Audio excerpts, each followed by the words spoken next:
Well, I think the first thing to say in terms of tips for educators is to really encourage you or really encourage them to do it.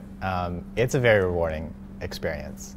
I think that the opportunity to engage with community organizations and assistive technology users, people with disabilities in the wider community beyond a college campus is, for us as instructors, a very rewarding and exciting experience. And you also find within the university itself a lot of support and interest, people who want to bring their own experiences or different aspects of the university that maybe work in assistive technology or student disability services that really get very excited, or in design or in engineering and so on. And the students themselves, I think it's really a special group of students who are interested in this topic. I think that's really probably the biggest kind of joy of working in a class like this, the kind of experiences that students bring to the table, the dedication that they bring to the class.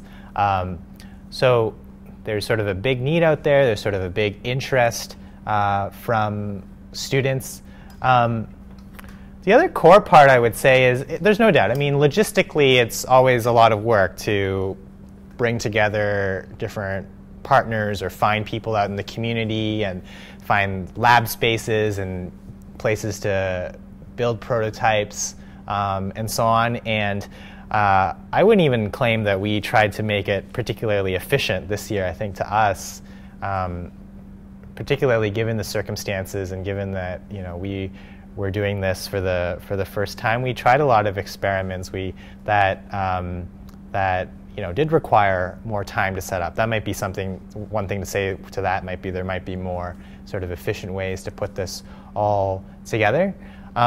But the big thing that I think comes to mind is that it's really the students working with their client, or it's really the results of this interaction between the students and their client that really motivates students to learn and to develop new skills and to put a lot of time and effort into their projects. I really think that the way the relationship between clients and students is set up really drives the course. It's really the clients that work with the students who do a really substantial part of the teaching associated with the class. So in terms of kind of learning outcomes, or in terms of the things that students learn in the class, there's really big gains, I guess, to be gotten from a setup like this. I have 2 tips for other educators. I think the first one is, before the semester starts, do all your homework as to where all the resources within your school are and within your community, because you have no idea where the projects are going to go and what help your students are going to need. There is no way that you yourself are going to possibly have all the skills to teach them how to do things. So just make as many friends as possible who are on your side and who are willing to help out the students with their projects. The second tip is that 70 to 80% of the work is all about people management. At the end of the day, you're trying to facilitate students working for a client, and the students are usually novices at this, and most of the trouble that the students have come down to the client wants this, or the client is doing this and it's really discouraging, or we don't know how to do this for them. And so being able to facilitate that relationship becomes a big part of the work. One other tip I would share is really in terms of the setup of the class. I think we really do believe that working with a real client over the semester is really at the core of this, as opposed to maybe working more theoretically in terms of assistive technology design, or kind of a generalized, more abstract need.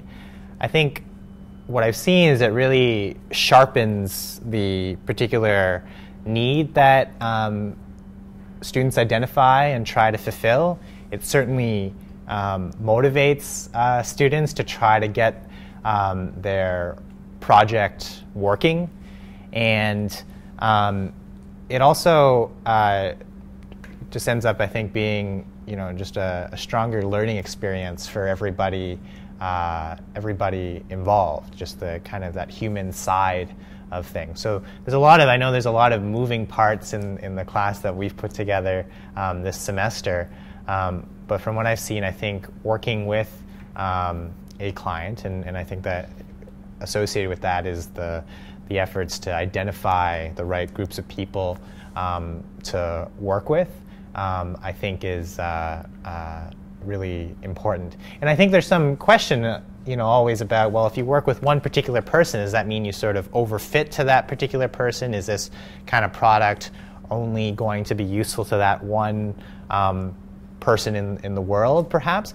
And the answer might be yes, sometimes. I mean, it's very customized and it works, hopefully, for that particular person. And intrinsically, I'd argue at least that that's a good thing. But the other aspect, and I think a student wrote about this in one of the blog posts, is that I think doing this kind of design for one and making it work end to end really can be a successful way of teaching design or teaching engineering, and could lead as well to kind of successful ideas or successful solutions in assistive technology that are applicable to more than one person.